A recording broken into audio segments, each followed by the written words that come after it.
Good morning students, कैसे हैं आप लोग। उम्मीद करता हूं कि अच्छे होंगे और घरों पर सुरक्षित होंगे।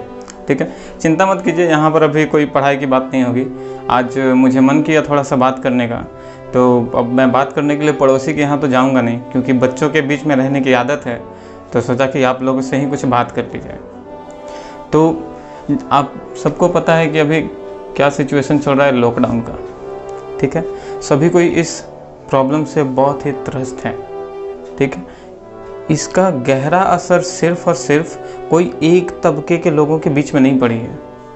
ठीक है, हाँ, एक बात अलग है कि इसका ज़्यादा असर आज के डेट में हुआ है, तो वो सबसे ज़्यादा इसका खामियाजा भुगत रहे हैं आप जैसे नन्हे मुन्ने प्यारे स्टूडेंट्स, और ख़ास करके वो जो कि नेक्स्ट ईयर 10th और 12th का बोर्ड एग्ज़ाम देने वाले हैं। सिर्फ यही नहीं, जो डेली रोज़मर्रा की चीज़ों की पूर्ति के लिए डेली मेहनत मजदूरी करते हैं, उन पर और ज़्यादा गहरा असर पड़ा है। सोचिए अपने पेरेंट्स के बारे में कि आखिर वो 3 महीने की फीस कैसे भरेंगे जब कोई आमदनी का स्रोत ना हो। सब कोई इस चीज़ से वाकिफ़ है।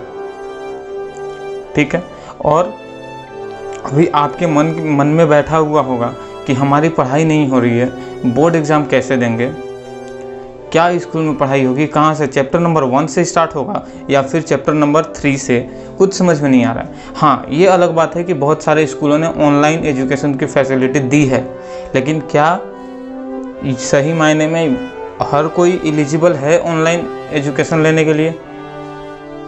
नहीं। हर स्कूल में कोई ना कोई ऐसा बच्चा मिल जाएगा जिसके पास ना तो कोई स्मार्टफोन है और ना ही कोई सिस्टम। तो आखिर वो बच्चा पढ़ेगा क्या, उसकी भरपाई कैसे होगी? ठीक है, सिर्फ हमारे कंट्री में ही नहीं, पूरे वर्ल्ड में इस चीज़ को लेकर त्राही त्राही मची हुई है। सभी कोई अपने इस प्रॉब्लम से निकलने के लिए कुछ ना कुछ करने में लगे हुए हैं। ठीक है, अब आपके एकेडमिक सेशन की बात करें तो हम लोग का एकेडमिक सेशन कब से शुरू होता है? स्टार्टिंग फ्रॉम अप्रैल टू मार्च। अप्रैल से लेकर मार्च तक हमारा एकेडमिक सेशन चलता है। अब सोचिए, अभी लॉकडाउन ख़त्म भी नहीं हुआ, उम्मीद है कि और अभी बढ़ सकती है। ठीक है, अगर जून में भी स्कूल खुले तो मार्च, अप्रैल, मैं गर्मी छुट्टी समझ लेते हैं, जून, ये 3 मंथ का पढ़ाई कहाँ से कंप्लीट होगा? ये भी कोई गारंटी नहीं कि जून में स्कूल खुल ही जाए। ठीक है, क्योंकि स्कूल क्या होता है, एक प्लेस होता है जहाँ पर 1000-2000 बच्चों का भीड़ होता है, और हमें सोशल डिस्टेंस मेंटेन करके रखना है। क्या स्कूल में सोशल डिस्टेंस मेंटेन हो सकता है? नहीं हो सकता है। ठीक है, एक ही बेंच पर तो एक बेंच है, उसी पर तो हम लोग 4-4 लोग बैठते हैं, कैसे मेंटेन होगा? ठीक है, तो ये तो मैं टेंशन देने वाली बात नहीं कह रहा हूँ, जो हो रहा है वो चीज़ बता रहा हूँ। ठीक है, अभी एजुकेशन डिपार्टमेंट में इसी चीज़ को लेकर के चर्चा हो रही है कि आखिर खास करके अगर 8th स्टैंडर्ड तक की बात करें, 8th 9th तक इनके तो सिलेबस में कोई बदलाव नहीं होने जा रहा है। ठीक है, लेकिन ध्यान दिया जा रहा है 9th को भी इंक्लूड कर लें तो 9th से लेकर के 12th स्टैंडर्ड तक इनके सिलेबस को लेकर के ये चर्चा हो रही है कि क्यों ना सिलेबस को 30% कम कर दिया जाए, यानी कि 70% ही सिर्फ पढ़ाई किया जाए। क्या कभी आपने सोचा है कि अगर ये स्टार्टिंग का 30% या फिर एंड का 30% या फिर चैप्टर का कोई भी हिस्सा का 30% अगर नहीं पढ़े तो इसका क्या प्रभाव पड़ेगा? आप इसके बाद 10th के बाद 11th 12th और उसके बाद हायर एजुकेशन के लिए जाएंगे। 10th में जो भी आप पढ़ाई करते हैं, 9th में जो पढ़ाई करते हैं, उसी से रिलेटेड आप अपर क्लासेस में जाकर पढ़ाई करते हैं। उस समय क्या इस चीज़ को दोबारा रिपीट करके खुद से पढ़ेंगे? ज़रूर पढ़ेंगे। ऐसा नहीं कि सब कोई नहीं पढ़ेंगे, पढ़ने वाले ज़रूर पढ़ेंगे। ठीक है, लेकिन ये चलिए एक पल के लिए मान लिए कि 70% ही पढ़ाई हो, बोर्ड एग्ज़ाम में बैठ गए, 90% टू 99% स्कोर भी कर लिए, ठीक है। लेकिन फिर भी ये 30% अगर नहीं पढ़ेंगे तो फिर क्या पढ़ें, क्योंकि बच्चे तो है नहीं, ठीक है। हाँ, अभी फॉरेन कंट्रीज में ये बात हो रही है कि क्यों ना एकेडमिक सेशन को ही चेंज कर दिया जाए, और बहुत सारे कंट्री ने उस पर काम करना भी शुरू कर लिया है कि क्यों ना एकेडमिक सेशन को जुलाई से लेकर सितंबर तक कर लिया जाए, अगस्त तक कर लिया जाए, ठीक है।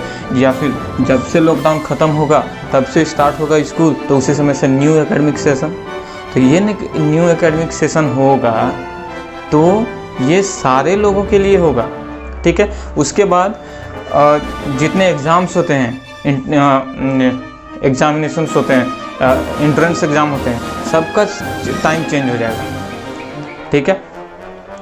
अब अगर एकेडमिक सेशन को चेंज करने के लिए इंडिया में भी, हमारे कंट्री में भी बात हो तो क्या फ़र्क पड़ेगा। देखिए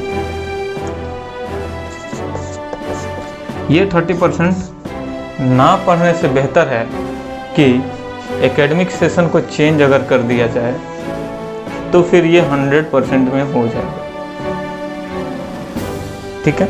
तो कहीं ना कहीं किसी मायने में ये एकेडमिक सेशन अगर चेंज हो जाता है, हाँ, लेकिन एक बार चेंज हो गया तो फिर जल्दी बदलने वाला नहीं है, ठीक है। याद कीजिए, मुझे याद है कि पहले एकेडमिक सेशन शुरू होता था जनवरी से लेकर, हम लोग का फाइनल एग्ज़ाम होता था दिसंबर में, ठीक है। लेकिन फिर क्या हुआ, चेंज हुआ, फिर अप्रैल से लेकर मार्च तक का एकेडमिक सेशन शुरू हुआ। तो अभी इसमें काफ़ी, अभी उसी समय से चल रहा है तो चल रहा है। हो सकता है कि मैं भी इन फ्यूचर अगर एकेडमिक सेशन चेंज होता है तो वो भी लॉन्ग टर्म के लिए हो, ठीक है। तो अगर आप सोचते हैं कि हमारी पढ़ाई नहीं हो रही है, टेंशन में हैं आप, तो टेंशन लेने की कोई भी ज़रूरत नहीं है। आप अकेले नहीं हो, आपके साथ बहुत सारे लोग हैं जो कि इस चीज़ को फेस कर रहे हैं, ठीक है। बस आप अपना 100% पूरे तरीके से अपने आप को डिवोट कर दो अपने एम को पूरा करने के लिए, ठीक है। सोचिए कि आपके मम्मी पापा कितना मेहनत करके स्कूल का फीस जमा करते हैं, स्कूल का फीस सबमिट करते हैं। अब वो उनके पास ये समस्या आएगी कि बिना कुछ अर्निंग के स्कूल का फ़ी कैसे जमा करना है। और अगर सपोज अगर आपके पेरेंट्स गवर्नमेंट जॉब में भी होंगे तो एक साथ जब सैलरी मिलेगी तब कुछ हो पाएगा। उसमें भी अब कुछ क्या हो रहा है, डिडक्शन हो रहा है, कटौती की जा रही है 20 से 30% का, ठीक है। तो आपकी फाइनेंशियल कंडीशन क्या है वो आप जानते हैं, ठीक है। उसके लिए क्या करना है, आपको जो फैसिलिटी मिल रही हो, जितनी फैसिलिटी मिल रही हो, उसमें आप जितना अच्छा कर सके उतना अच्छा करने का प्रयास करें, कोशिश करें, ठीक है। लेकिन ये एक्सक्यूज़ कभी भी किसी के सामने मत दीजिए कि लॉकडाउन है, लॉकडाउन में हमारी पढ़ाई नहीं हो रही है। ऑनलाइन पढ़ाने वाले टीचर आपके लिए बहुत ही मेहनत कर रहे हैं, चाहे वो मैं हूँ या फिर कोई और। ऑनलाइन क्लास के लिए ऑफलाइन से ज़्यादा मेहनत करना पड़ता है, ठीक है। ये सारा सेटअप, ऊपर एक लाइट लगा हुआ है, ये बोर्ड, इवन अभी मार्कर कहीं मिल नहीं रहा है, मार्कर का इंक कहाँ से आएगा, सारा कुछ सोचना पड़ता है, ठीक है। तो समय का यूटिलाइज अच्छे से कीजिए। और अब तो बच्चे हैं नहीं, आप लोग सब कुछ समझदार हैं, ठीक है। उम्मीद करता हूँ कि आपको मेरी बात समझ में आ रही होगी कि मैं क्या कहना चाहता हूँ। अब दिमाग में ये मत बैठा लेना कि 30% हम लोग को पढ़ना नहीं है, एग्ज़ाम, बोर्ड एग्ज़ाम में आएगा तो सिर्फ आएगा 70%, ठीक है। ऐसा नहीं, बिल्कुल भी नहीं। आप जो पढ़ रहे हैं अच्छे से पढ़िए, अभी का नहीं सोचकर। आप उसके अभी जो 10th बोर्ड वाले होंगे, 9th वाले होंगे, वो क्या एग्ज़ाम CHS का अप्लाई करेंगे जो BHU से निकलती है, ठीक है। बहुत सारे लोग ऑल इंडिया से उसमें अप्लाई करते हैं। तो अगर वो एग्ज़ाम में बैठना चाहते हैं, वो तो एग्जाम्पल है, ऐसे बहुत सारा एग्ज़ाम होगा, एंट्रेंस एग्ज़ाम में आपको बैठने का मौका मिलेगा, तो आपको एटलीस्ट ये सारा चीज़ पढ़ा होना चाहिए, तभी आप क्रैक कर पाओगे एग्ज़ाम। ये तो ऐसे दाल भात का कौर नहीं है कि उठाए खा लिया हो गया, ठीक है, तो ज़्यादा टेंशन नहीं लेना है, ठीक है। अभी का जो समय है आप उस समय को अच्छे से यूटिलाइज कीजिए हर चीज़ करने में, ठीक है। बाकी पढ़ाई की बात तो होती रहेगी। आज सोचा कि आपसे कुछ बात कर लूँ, बहुत दिन हो भी गया था पर्सनली ऐसे कुछ बात किए हुए। फिर कुछ नया न्यूज़ मिलेगा, खबर आएगा, फिर हम लोग बात करेंगे, ठीक है। तब तक आप कोई अगर पहली बार इस वीडियो को वॉच कर रहे हों तो हमारे चैनल को सब्सक्राइब करें, दोस्तों के साथ अधिक से अधिक लिंक को शेयर करें। चैनल पर कुछ मैथ्स के भी आपको वीडियोज़ मिलेंगे, आप वो भी वॉच कर सकते हैं, ठीक है। अगर साइंस का हम लोग एक सेशन कंप्लीट कर लेंगे तो फिर उसके बाद मैथ्स की भी बात करेंगे हम लोग, ठीक है। और अभी जब स्टार्ट हुआ है तो आप 12th तक के लिए टेंशन मत लीजिएगा, आप 12th तक हमारे साथ बने रहेंगे, ठीक है। आज के लिए बस इतना ही, मिलेंगे नेक्स्ट वीडियो में नए टॉपिक के साथ और नए मूड में और नए एनर्जी के साथ, ठीक है। Thank you.